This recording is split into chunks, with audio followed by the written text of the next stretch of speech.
What's up guys, Tony Watson for ProTrainingBB.com, and today I got 5 moves that every player should master. So let's get into it.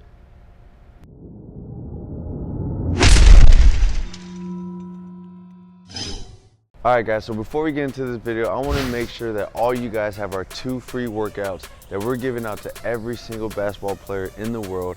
All you gotta do is click this link up here in this corner and you can get your 2 free workouts and start training with us today. There's 5 different shots that I want to go over today that every player must master in order to be a well-rounded basketball player. And I'm not saying that all these shots are going to be incorporated into your game, but you need to work on these 5 shots, whether you're a center, power forward, or all the way up to the point guard position, just to have in your repertoire, so if the opportunity to shoot those shots presents itself, you're ready to knock it down. All right, so I'm going to start in close and I'm going to work my way back.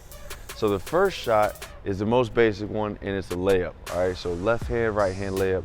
Every player's got to be able to master that and finish around the basket. You also have to be able to work with different angles, be able to do different types of layups, but for the most part, each player has to master the basic left hand and right hand layup.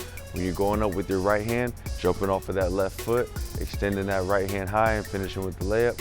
And when you're going off your right foot, you're finishing with your left hand for a basic left hand layup, so that you can get those easy points around the basket. All right. The second type of shot that every player must master is a one dribble pull up. Now this is important because a lot of players settle for threes when they're not really able to shoot threes, or there's a lot of times where you can't get all the way to the basket and you got to pull up for that mid-range jump shot.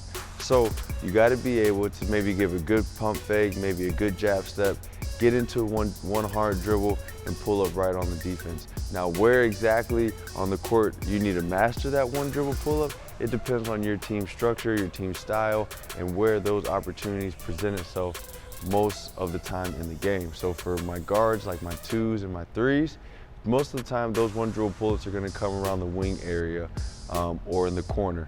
Now if you're a point guard, most of the time you're going to have to master those pull-ups at the wing, the top of the key, and even sometimes the corner too if you pass and cut through and now you're operating out of the corner.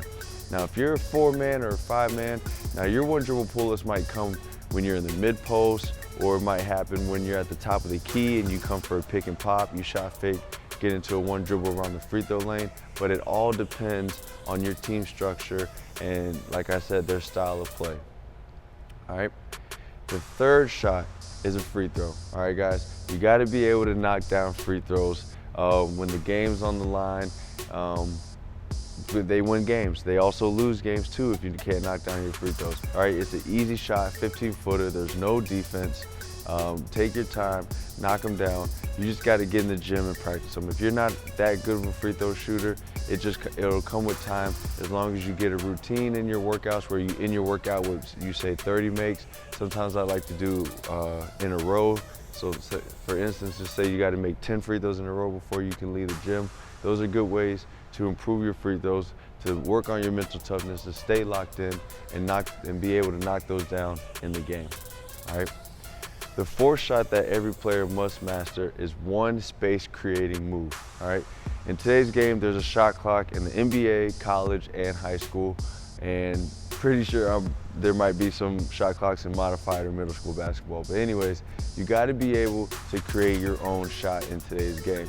Now, I'm not saying come out here and try to master every space creating move. I'm just saying pick one and master that one space creating move. Now, what is a space creating move? I'm talking about things like step backs, maybe a pullback or a hesitation pullback. Any move like that will help you create your own shot. Because when the shot clock comes down, you're down to 5 seconds, 4 seconds. Most of the time, you're not gonna have too many other passes after that. You gotta be able to put the ball down on the ground, 1 or 2 dribbles, create space from the defense, and knock down those shots. All right, so if you're a guy who likes to step back, get in the gym, master just that step back before you move on to any other moves. That way, when the game comes, shot clock is down, and you gotta create a shot for your own, you gotta be able to go to that step back, create space, and knock down the shot. All right. The fifth and final shot is a three-pointer. So in today's game, everybody from the point guard all the way down to the center is now shooting three-pointers.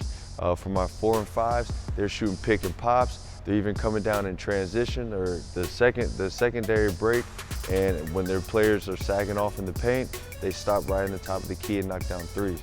Now again, just like the one dribble pull-ups, the spots that you have to master for your three-point shot depend on your team style of play and where you're mostly going to take those shots from in the game.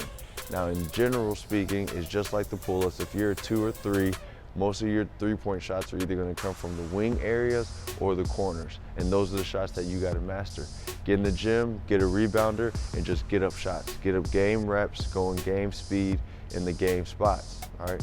If you're a one-man, they're probably going to come for the top of the key. All right, you got to master all the spots around the top of the key, or I'd even say the wings and the corners sometimes too, because you're always cutting through, you're running the offense, you never know where you're going to be. So as a point guard, you kind of got to master all the spots around the arc.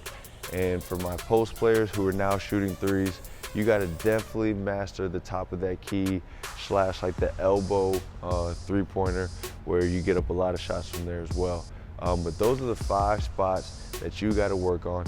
In the comments, I want you guys to tell me which of those 5 shots that you have not mastered yet, and I hope that you get in the gym and work on those moves. If you like this video, click that thumbs up below, and in the comments, let us know what other types of videos you want to see, and we'll be sure to bring those to you. And if you missed last week's video, check that out right here and come back next Monday. We're gonna have a new video for you guys. Until then, perfect your game. Peace.